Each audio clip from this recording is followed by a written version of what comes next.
Forms on Fire is the perfect tool to collect data on the go, and it doesn't end there. Form submission data can also be pushed to other cloud systems. We have several pre-built integrations that are simple to set up and can be used immediately.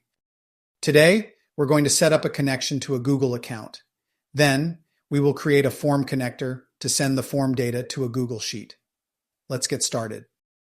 Open the Connections page by clicking Connected Data, then Connections. Let's add a new connection and select Google. Sign into your Google account by entering your credentials. The indicator turns green when the connection is successfully established. Multiple accounts are allowed, so let's give this new connection a unique name. I'll show you how this is helpful in a minute. Save the changes. Now let's choose a form and open the Form Connectors page.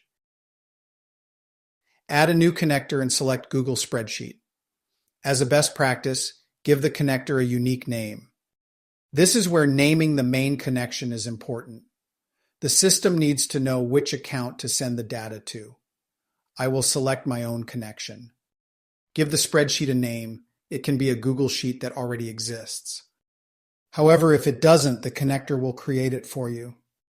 You can also provide a folder path using static text or form fields as variables.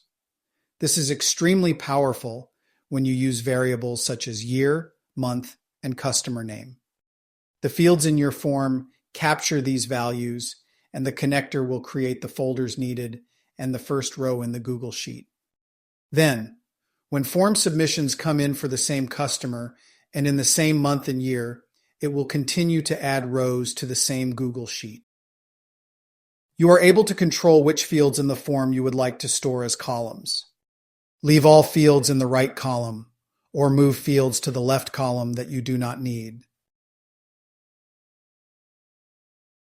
Click Save and you are good to go. I hope you find value with the concepts shared in this video. As always, please reach out to our support team with any questions that you might have. They are ridiculously helpful. Looking forward to seeing you again next time.